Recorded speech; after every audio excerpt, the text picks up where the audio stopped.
व्याख्याता साक्षात्कार में जो प्रश्न रहता है बहुत सरल रहता है।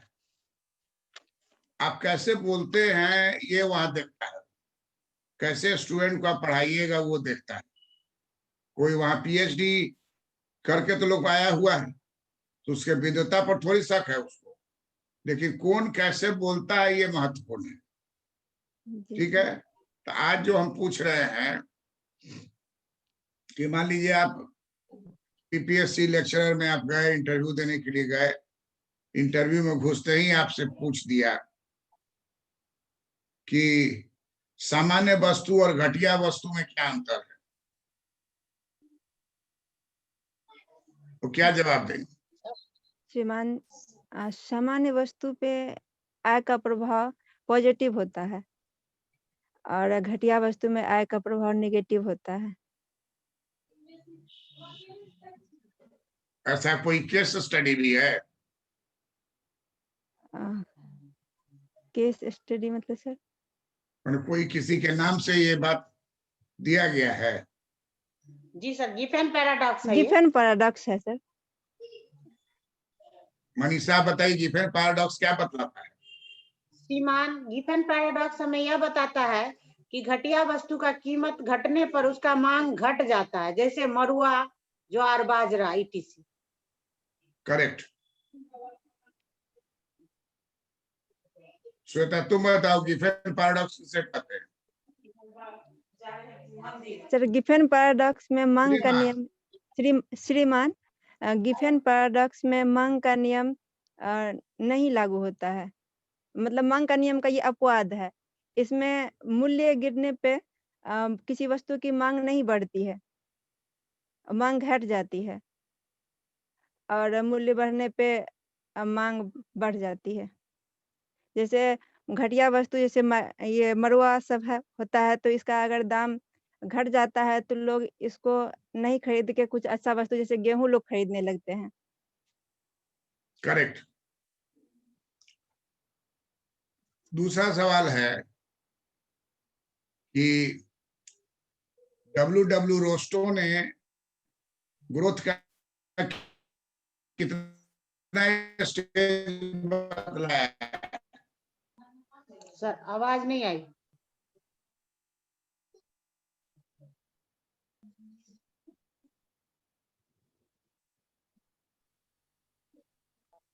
मनीषा जी आवाज नहीं आई। आवाज आ रही है? अब आ रही है सर। डब्ल्यू रोस्टो जी ने स्टेजेज ऑफ ग्रोथ सिद्धांत दिया है, तो उसमें आर्थिक विकास का कितना स्टेज बतलाया है?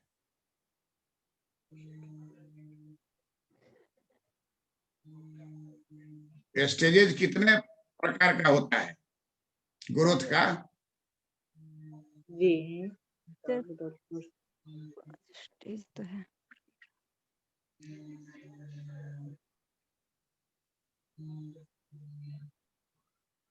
सर ध्यान में नहीं है। श्वेता तुम्हारा? सर 5 स्टेज बताया है। एक take off, pre take off, sir सब इसका 5 स्टेज सर ठीक से याद नहीं आ रहा है। ठीक है, 5 स्टेज बताया है, ये सही है। पहला स्टेज है ट्रेडिशनल सोसाइटी, जी सर। परंपरावादी अर्थव्यवस्था। जी। दूसरा है टेक ऑफ के पूर्व की अवस्था। जी। तीसरा है टेक ऑफ की अवस्था। जी। चौथा है ड्राइव टू मैच्योरिटी, जी। परिपक्वता की ओर दौर। जी। और पांचवा है stage of high mass consumption, उच्च उपभोग स्तर।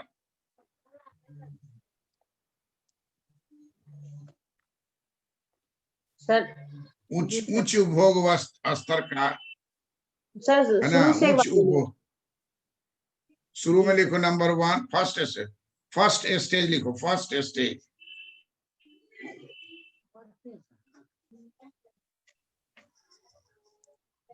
जी जी सर।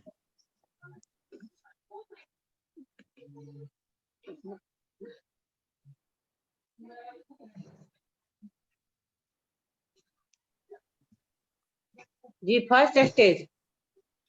परंपरावादी अर्थव्यवस्था।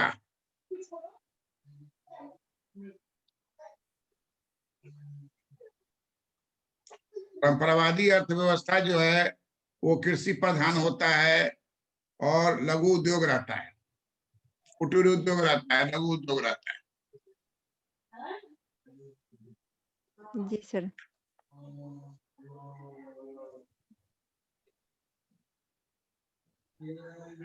दूसरा है टेक ऑफ के पूर्व की अवस्था।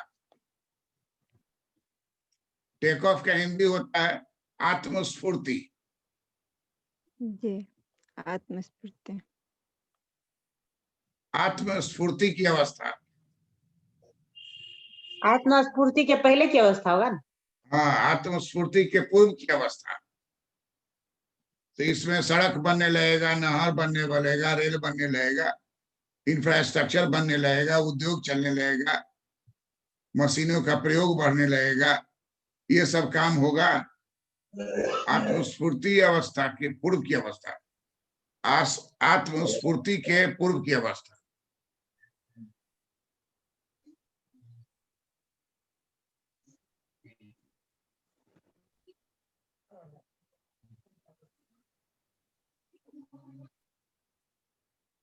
आत्मस्फूर्ति के पूर्व की अवस्था दूसरा में हो गया हर ये।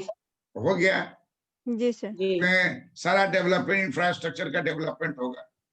और तीसरा होगा आत्मस्फूर्ति की अवस्था, टेक ऑफ स्टेज।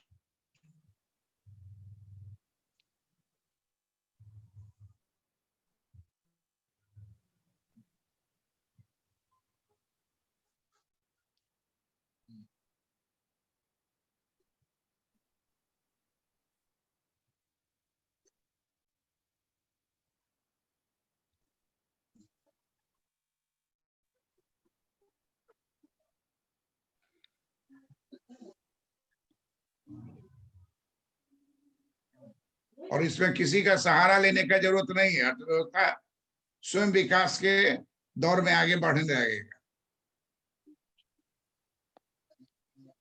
चौथा स्टेज जो है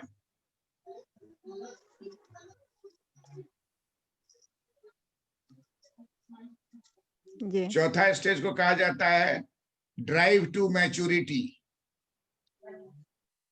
परिपक्वता की ओर दौड़। इसमें नया कुछ नहीं होगा, पुराना ही जो मिशन है, जो रोड है, एयरपोर्ट है, वो सबको दुरुस्त करेगा, उसको और आधुनिक बनाएगा। मैच्योर इकोनॉमी होने लगेगा, मैच्योरिटी, ड्राइव टू मैच्योरिटी। जितना भी अनफिनिश्ड काम है उसको फिनिश करेगा, जितना भी अनफिनिश्ड काम है उसको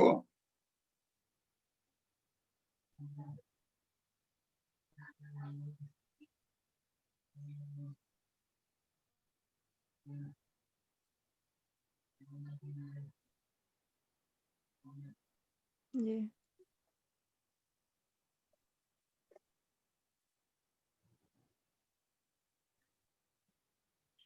और पांचवा स्टेज है है stage of high mass consumption.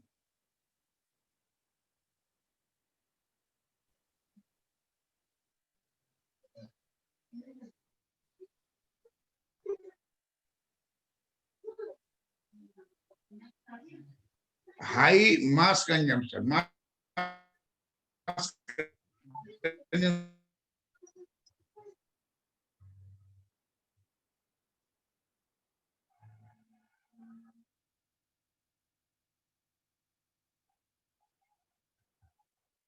आवाज नहीं आ रही है।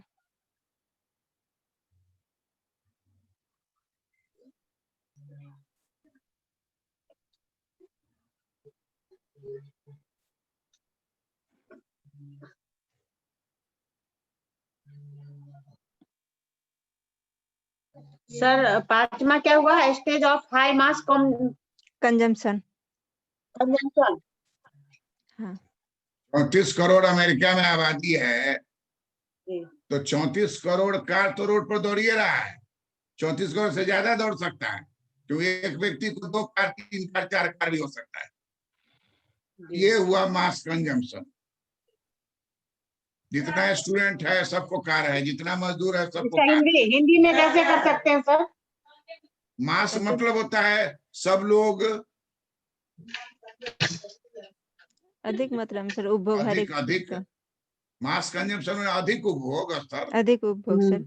अधिक मास मतलब हुआ बहुत ज्यादा, जी। तो उपभोग स्तर बहुत ज्यादा हो जाता है, ऊंचा हो जाता है। अमेरिका में हवाई जहाज पर चढ़ना जो है वो नेसेसिटी है, और रेलगाड़ी में चढ़ना लग्जरी है। और हमारे यहाँ ठेलम ठेल रहता है रेलवे में।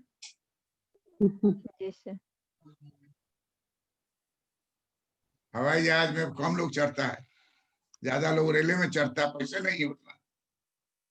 और वहां जो है समय नहीं है लोगों के पास, तो रेल में जाएगा तो उसको ज्यादा घंटा रेल में बैठना पड़ेगा, उतना समय उसके पास नहीं है।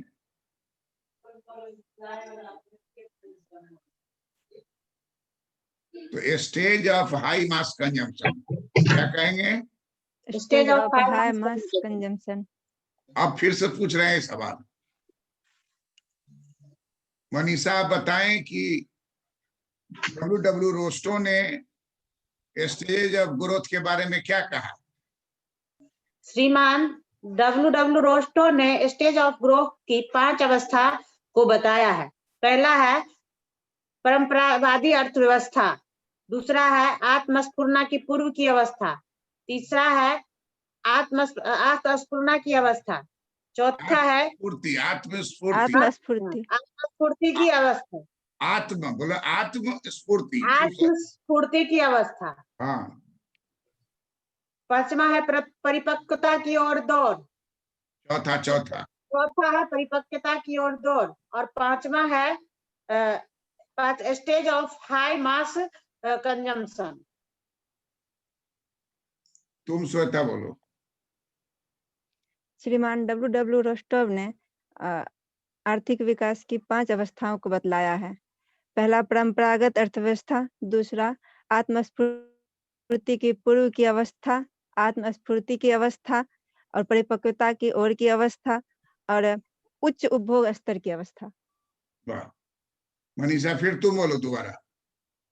श्रीमान डब्ल्यू रोस्टो ने ग्रोथ के अवस्था को 5 भागों में बांटा है, 5 रूप दिया है। पहला है परंपरावादी अर्थव्यवस्था, दूसरा है आत्मस्फुरना की पूर्व की अवस्था, तीसरा है आत्मस्फुरना की अवस्था, चौथा है परिपक्वता की ओर दौड़, और 5वां है stage of high mass communication consumption.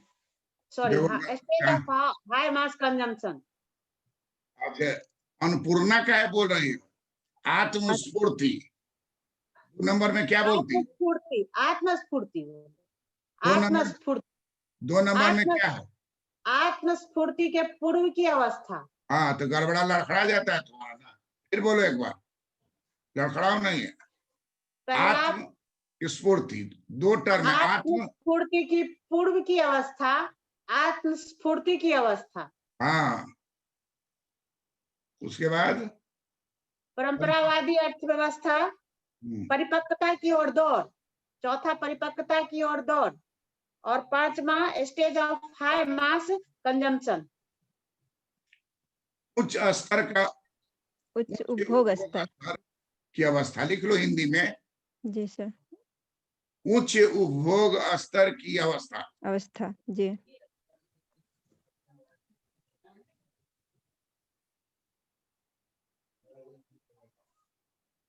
उच्च उपभोग स्तर की अवस्था। हाँ फिर बोलो।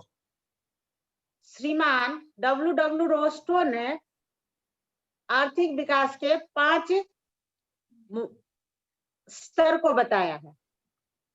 पहला है परंपरावादी अर्थव्यवस्था, दूसरा है आत्मस्फूर्ति के पूर्व की अवस्था, तीसरा है आत्मस्फूर्ति की अवस्था, चौथा है परिपक्वता की ओर दौड़ की अवस्था, और पांचवा है उच्च उपभोग स्तर की अवस्था। करेक्ट। नेक्स्ट क्वेश्चन, पिगू का वेज कट सिद्धांत क्या कहता है? पिगू का क्या? पिगू, एसी पिगू, जी एसी सर। पिगू और शास्त्री का नाम है, जी। उसका मजदूरी कटौती सिद्धांत क्या कहता है?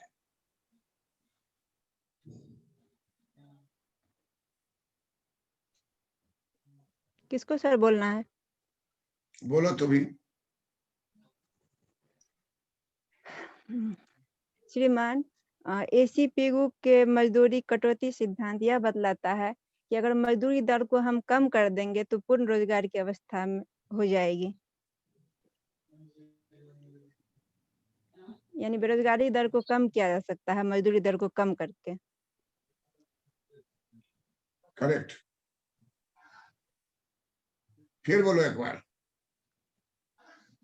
सर, ये मजदूरी कठोरता को कम करने की बात बोले हैं, मजदूरी लोचशीलता के सिद्धांत को बतलाया कि अगर मजदूरी दर को कम कर दिया जाए तो अधिक लोगों को रोजगार मिल सकता है। करेक्ट। तुम बोलो मनीषा। श्रीमान, एसी पिगू का कहना है कि यदि मजदूरी को कम कर दिया जाए, मजदूरी को कम कर दिया जाए तो अर्थव्यवस्था में अधिक रोजगार बढ़ाया जा सकता है।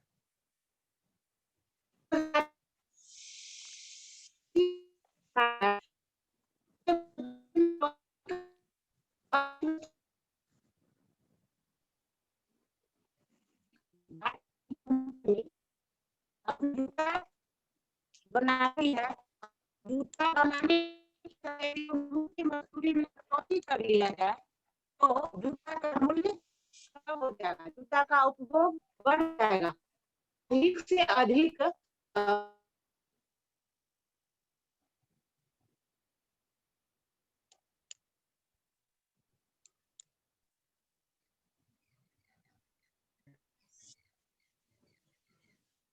तुम बोलो तो फिर से। क्या सर?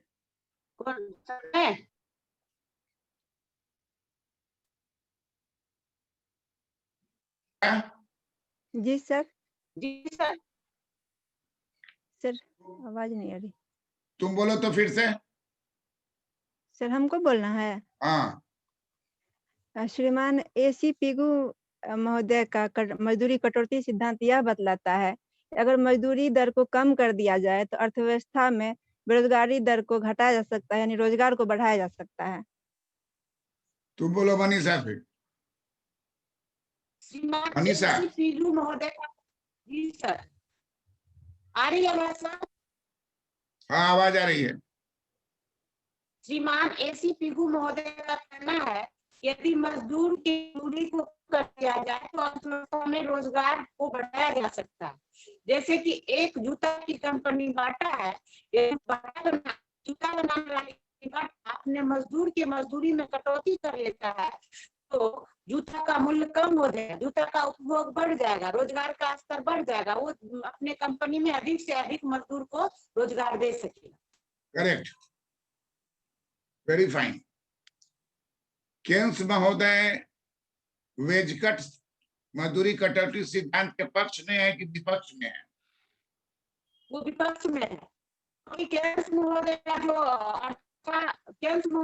अपना थ्योरी दिए हैं, केन्स महोदय का थ्योरी वो मैक्रो अर्थशास्त्र के संबंध में, मैक्रो अर्थशास्त्र में यदि बेसिक मजदूरी कर दिया जाए, उपभोग स्तर। आवाज साफ नहीं आ रहा है क्या?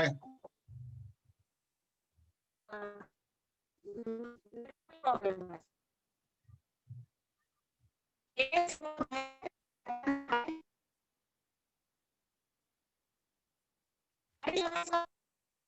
केन्स का कहना है कि मजदूरी कटौती सिद्धांत गलत है।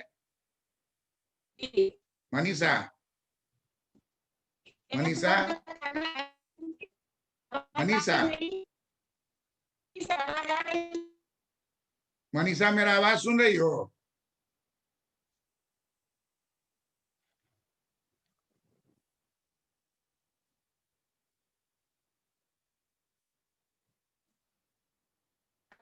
अभी मेरी आवाज? केन्स महोदय ने कहा है कि वेज कट सिद्धांत जो है वो गलत है। जी सर। केन्स का कहना है कि मजदूरी में कटौती करने से अर्थव्यवस्था में प्रभावी मांग घट जाएगा। प्रभावी मांग घटेगा तो रोजगार घट जाएगा। रोजगार घट जाएगा, उपभोग स्तर घट जाएगा। प्रभावी मांग अगर घटेगा जी तो रोजगार बढ़ने के बजाय घट जाएगा। जी जी। केन्स महोदय कहते हैं कि मजदूरी कटौती से इफेक्टिव डिमांड घटेगा। इफेक्टिव डिमांड घटेगा तो विनियोग घटेगा।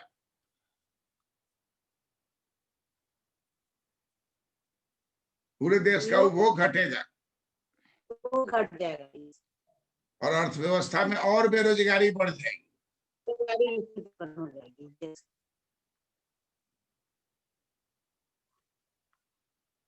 आज बेरोजगारी का मालूम है।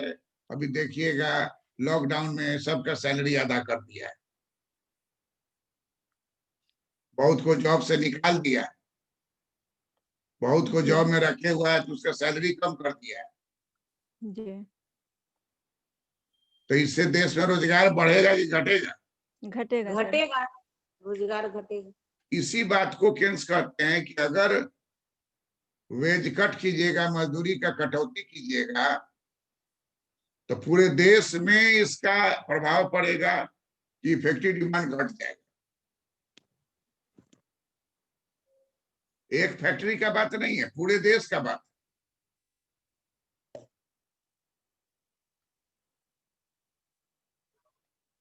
इसलिए मजदूरी कटौती सिद्धांत को रिजेक्ट कर दिया केन्स ने। केन्स ने कहा कि मजदूरी कटौती करने से रोजगार में वृद्धि नहीं होने के बजाय और ह्रास हो जाएगा।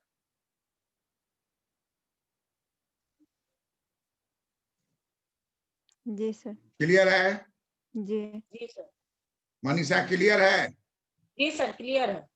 दोनों का अप्रोच बोलोगी? जी।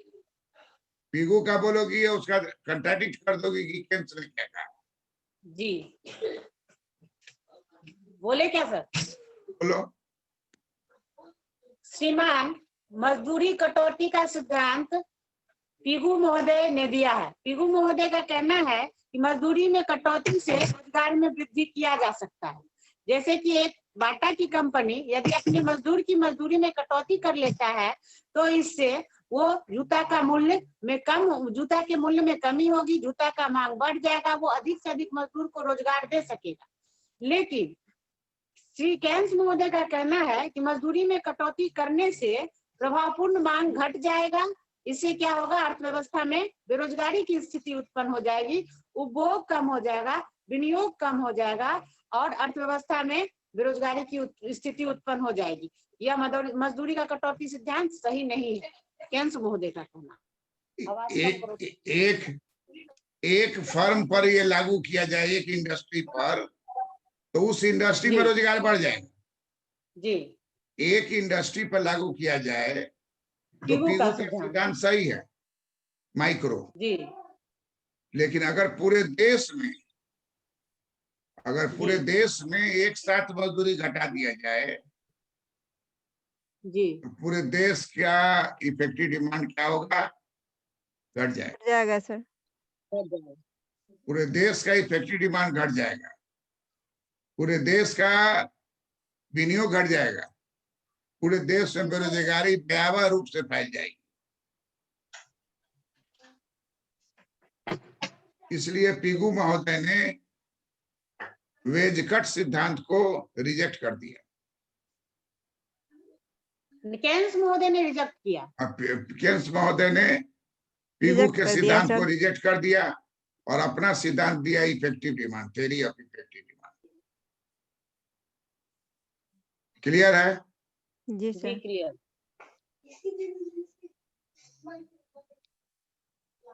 नेक्स्ट क्वेश्चन, व्यापार चक्र से क्या समझते हैं?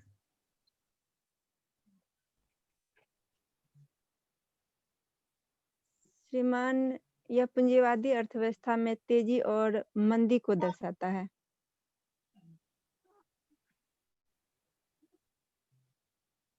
व्यापार चक्र किसे कहते हैं?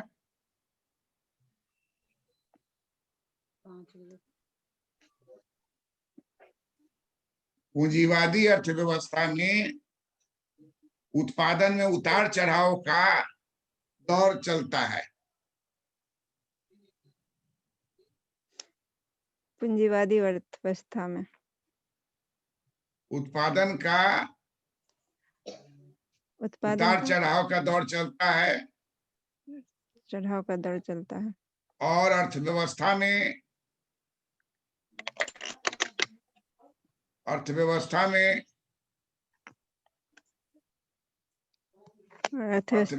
में पहले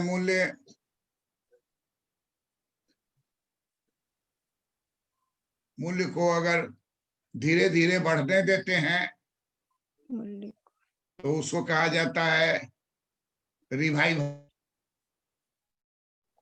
रिकवरी पीरियड। अगर अर्थव्यवस्था में मूल्य धीरे धीरे बढ़ता है उसको बोला जाता है रिकवरी पीरियड।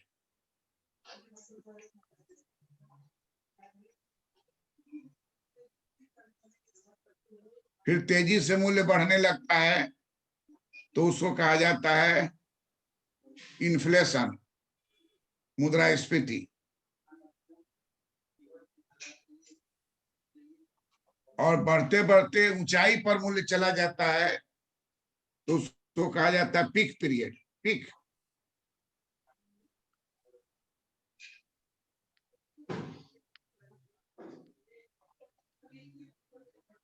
Peak period. अब पीक पीरियड से मूल्य फिर नीचे गिरता है, ऊपर से मूल्य गिरने लगता है तो उसको बोला जाता है रिसेशन।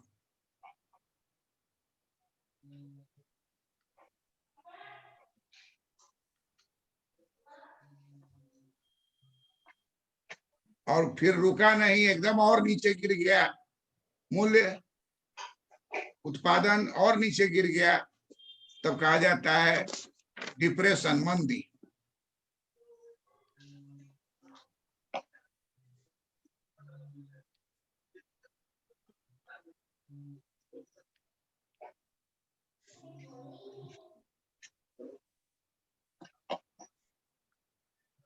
घटते घटते बहुत नीचे आ जाता है तो उसको क्या कहा जाता है?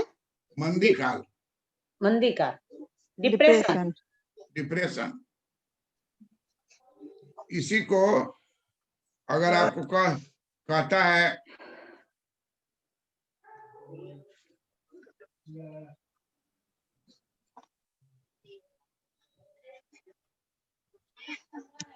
अगर अर्थव्यवस्था में कहता है कि आप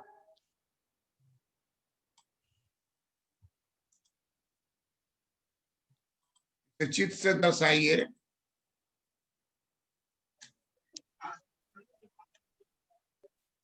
तो देखिए चित्र क्या होता है।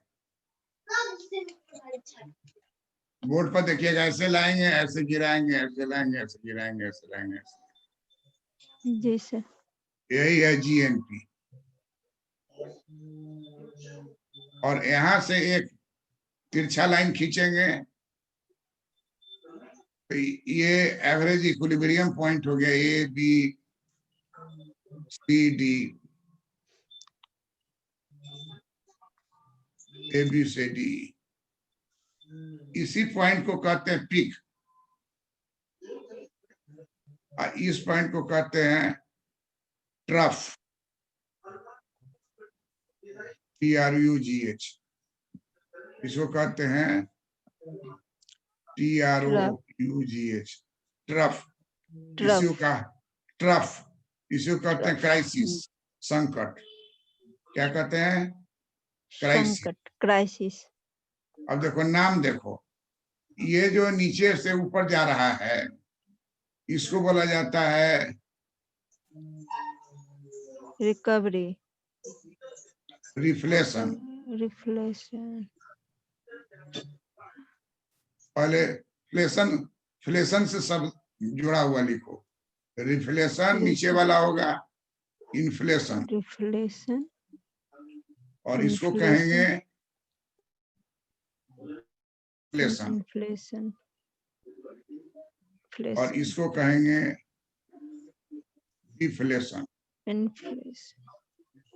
अब गौर कीजिए, रिसेशन का दूसरा नाम है रिकवरी, इन्फ्लेशन का दूसरा नाम है प्रॉस्पेरिटी, प्रॉस्पेरिटी, डिसइन्फ्लेशन का दूसरा नाम है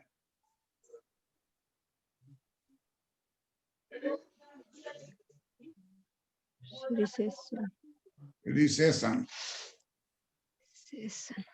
और डिफ्लेशन का नाम है डिप्रेशन। डिप्रेशन। अब जैसे मान लीजिए ये है तो इसको हम लोग बोलेंगे रिकवरी, और दूसरा नाम क्या बोलेंगे? रिफ्लेशन। रिफ्लेशन। ये जो ऊपर भाग रहा है उसको बोलेंगे रिकवरी है तो बोलेंगे प्रॉस्पेरिटी, प्रॉस्पेरिटी। और इन्फ्लेशन में बोलेंगे इन्फ्लेशन। इन्फ्लेशन। ये चोटी है, इसको पीक बोलेंगे। पीक। अब पीक से गिरेगा धराम से नीचे डिसइन्फ्लेशन, तो उसको बोलेंगे रिसेशन। रिसेशन। इसका दूसरा नाम है रिकवरी, डिसइन्फ्लेशन, डिसइन्फ्लेशन। और अब और नीचे अगर अर्थव्यवस्था गिर गई तब इसको बोलेंगे डिप्रेशन।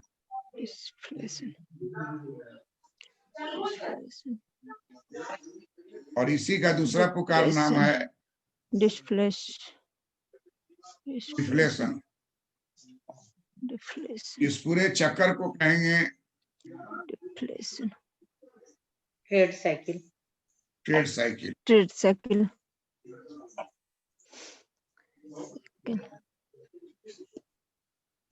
व्यापार चक्र की 4 अवस्थाएं। अब इधर हो गया आपको वर्ष, टाइम। एक्स एक्सिस पर क्या हो गया? एक्स एक्सिस पर हो गया टाइम, समय। टाइम। और वाई एक्सिस है आपको, वाई एक्सिस पर नाम देंगे जीएनपी, जीएनपी।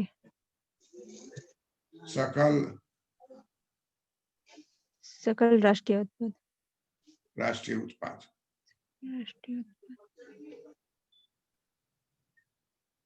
अब एकदम इसको दिमाग में रख लीजिए और अगले क्लास हमको सुनाइएगा। बराबर ध्यान रखिए कि रिफ्लेशन रिकवरी एक ही चीज है, इन्फ्लेशन प्रॉस्पेरिटी एक ही चीज है, डिसइन्फ्लेशन रिसेशन एक ही चीज है, डिफ्लेशन डिप्रेशन, डिफ्लेशन डिप्रेशन एक ही चीज है। यही आपको एक चक्कर काटने में मिनिमम 25 साल लगता है। कितना लगता है सर? 25 वर्ष, औसतन 25 वर्ष पर एक साइकिल पूरा होता है। 25 वर्ष पर एक चक्र, 25 मतलब 4 अवस्था। एक चक्र मतलब 4 अवस्थाएं पूरा होंगे।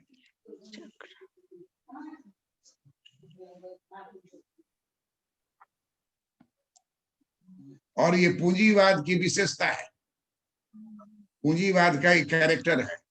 किसका कैरेक्टर है? पूंजीवाद का। पूंजीवाद का। वहां लाख कुछ अमेरिका कर रही है,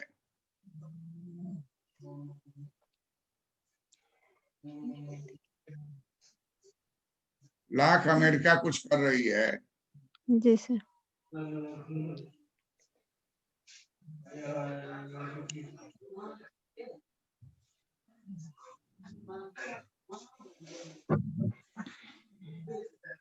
लेकिन देखिए अभी ट्रम्प वाला में मारपीट किया कि नहीं?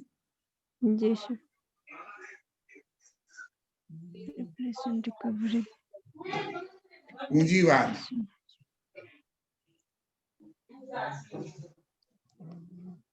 पूंजीवाद की विशेषता है सर, पूंजीवादी अर्थव्यवस्था के।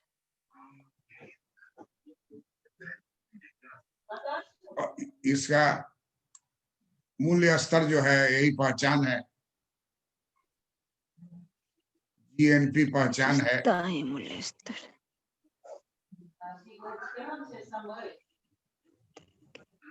लाभ दर पहचान है,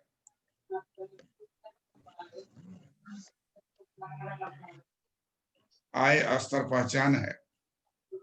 ये सब देखने से ऊपर से नीचे लटकता है या नीचे से ऊपर चढ़ता है, उसमें यही सब टर्म जो है काम करता है, चाहे मूल्य हो, चाहे जीएनपी हो, या लाभ हो, या आय स्तर हो।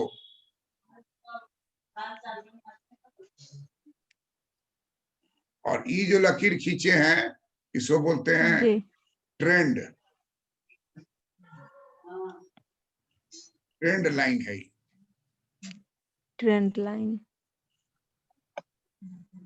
अगर ट्रेंड लाइन आपका ऊपर की ओर उठ रहा है तो समझ लीजिए ये आशावाद है, भले ऊपर नीचे घट रहा है। क्या बोले? पूर्ण ट्रेड लाइन यदि ऊपर की ओर उठ रहा है तो इसको आशावाद कहेंगे, ट्रेंड।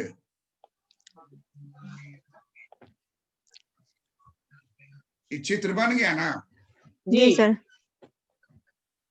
अब देखो यहां से बात को समझो कि अगर मान लीजिए कि ये ऊंचाई आपका इस तरह से है,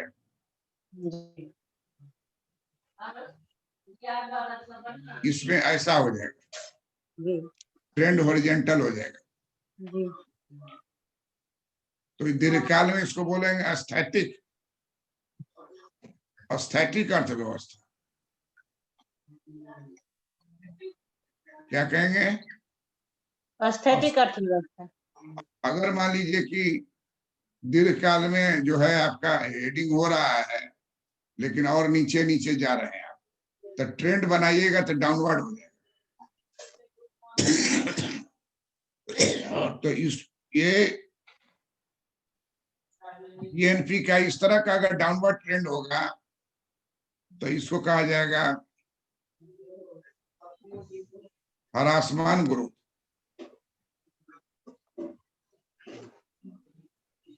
एस्थेटिक ग्रोथ है।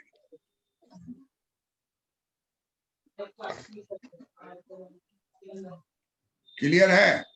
जी। बात समझ में आ गई? डाउन, अरे ऊपर नीचे तो होगा ही, लेकिन जीएनपी का ट्रेंड क्या चल रहा है? ऊपर नीचे हो रहा है, लेकिन जीएनपी का लाइन हॉरिजॉन्टल, यहाँ ऊपर नीचे हो रहा है, जीएनपी का लाइन डाउनवर्ड जा रहा है। डाउनवर्ड जा रहा है। यहाँ देखिए, यहाँ भले कुछ ऊपर नीचे हो रहा है लेकिन हर बार अगला आकाश छू रहा है। यह है इंडिया।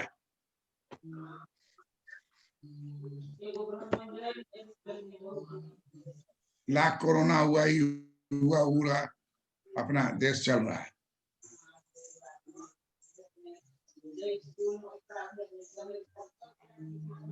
तो इसको बोला जाएगा वृद्धिमान।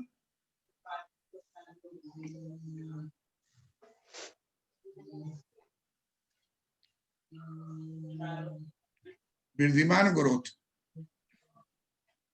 ऊपर नीचे जो हो रहा हो, लेकिन वाई का ट्रेंड क्या है? अपवर्ड है।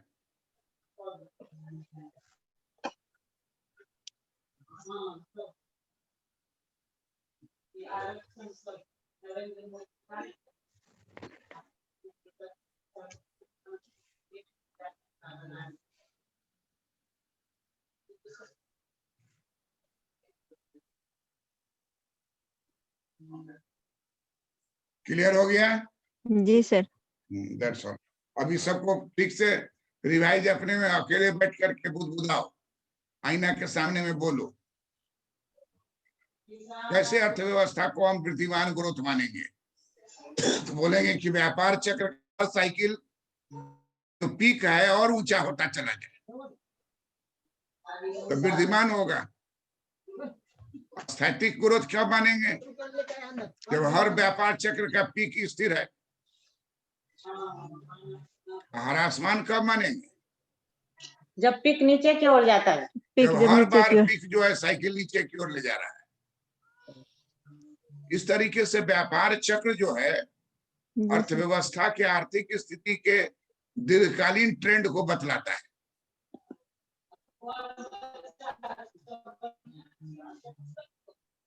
इसके दीर्घकालीन ट्रेंड को बतलाता है।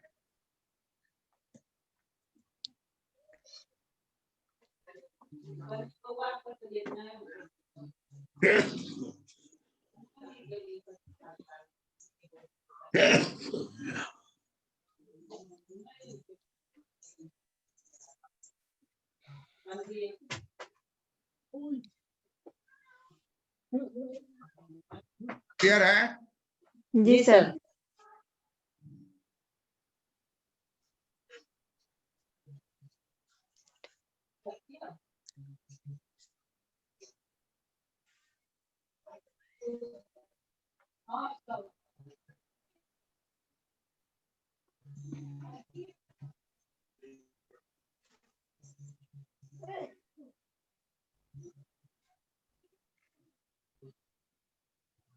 That's all.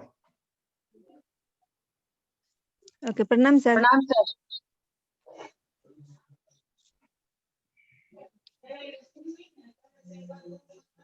समझ गई ना मनीषा? जी सर समझ गए। अब आपस में अकेले भी जो है ना अपने आप से बात करो। जी जी सर। एक व्यापार चक्र से तुम ह्रासमान अर्थव्यवस्था, अस्थैतिक अर्थव्यवस्था, विद्यमान अर्थव्यवस्था सबके बारे में नॉलेज तुमको हो गया।